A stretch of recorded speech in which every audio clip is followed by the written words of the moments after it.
new seapower requires new approaches and new tools for the U.S. military and its allies.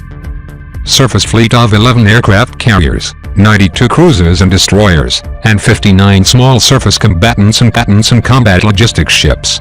Its submarine fleet is comprised of 50 attack submarines, 14 ballistic missile submarines, and 4 cruise missile submarines.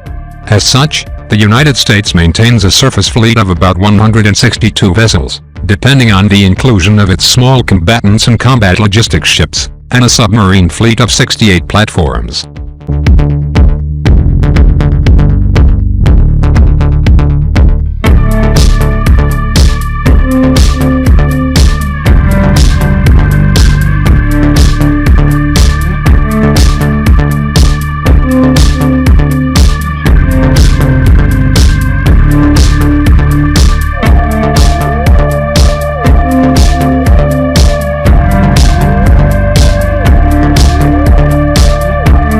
Seapower requires new approaches and new tools for the U.S. military and its allies.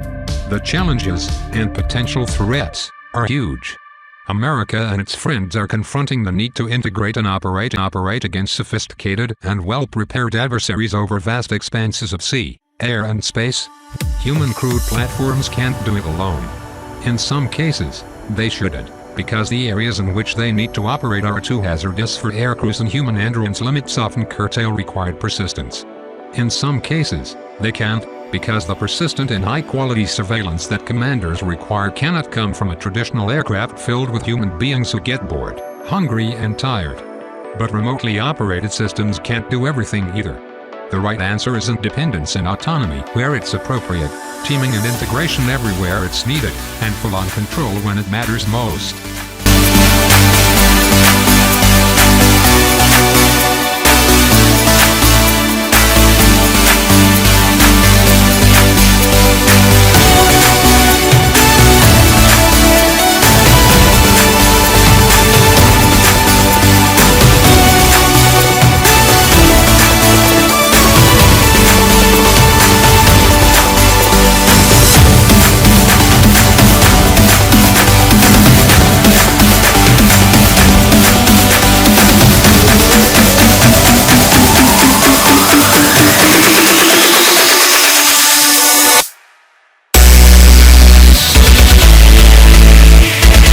Sandy-based General Atomics Aeronautical Systems, Incorporated, led the way through the first phase of the unmanned systems revolution with legendary aircraft, including the MQ-1 Predator and MQ-9 Reaper. As the U.S. joint force and its allies look ahead to the coming decades and their complex new challenges, George Massey is doing it again. Some of the most essential aircraft and supporting systems already are operating today. MQ-9 Sea Guardian, for example, has demonstrated that it can integrate with U.S. Navy ships and aircraft in a complicated battle problem off the West Coast. The aircraft provides wide area situational awareness in the littorals or the open ocean and a suite of options to sense, communicate or deliver ordnance, both above and below the sea. Sea Guardian is the only unmanned aircraft in its class that can conduct self-contained anti-submarine warfare, with the ability to both release snowboos and process acoustic data while prosecuting targets. This capability changes the game for U.S. and allied warships that must remain on guard about the serious and growing threat posed by hostile subs.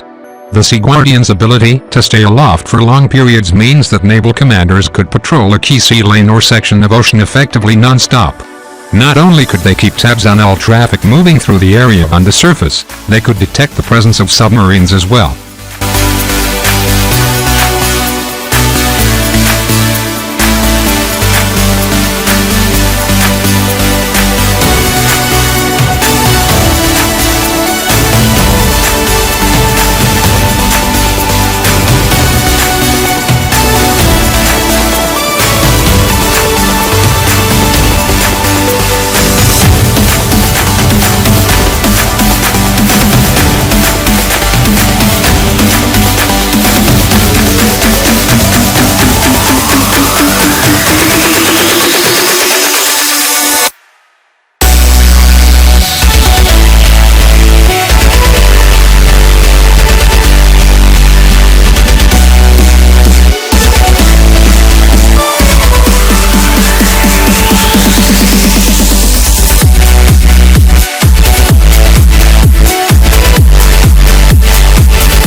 awareness provided by longer endurance and lower cost unmanned air systems is the ideal complement to the Navy's existing human-crewed maritime patrol aircraft.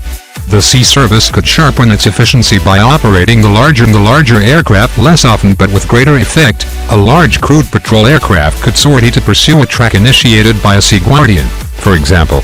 Pairing remotely operated and human-crewed platforms in this way could deliver more surveillance or other capability to commanders without the need for as many larger aircraft, crews and support personnel.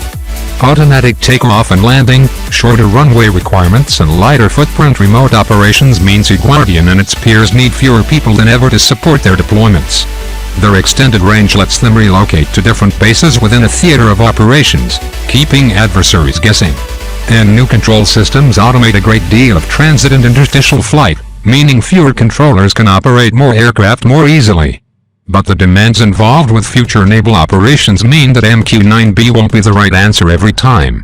Air and naval commanders need other arrows in their quiver too. One other option is with small unmanned aerial systems. George Lassie's new aircraft called Sparrowhawk, for example, rides under each wing of an MQ-9B and can take off in mid-flight. The larger aircraft might loiter in uncontested airspace, for example, and release a faster, nimbler Sparrowhawk to reconnoiter an island on which there was a suspected enemy presence. The Sparrowhawk could detect and report the state of hostile forces, anti-air systems or send back other vital intelligence. Then it could return to its mothership, which would recover the smaller aircraft back under its wing and continue its mission, or deploy another Sparrowhawk.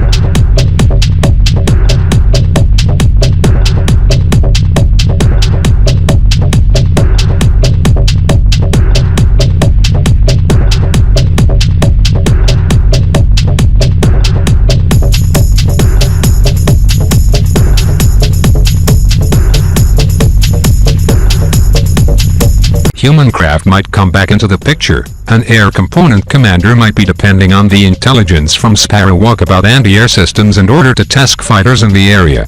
The small aircraft could entice the adversary to energize a radar or fire off a missile, revealing their locations for the suppression of enemy air defenses. Or Sparrowhawk might jam the hostile radar without a subsequent kinetic attack. Other small UAS will help defend against hostile fighters, support ground forces on the battlefield, or take other important roles.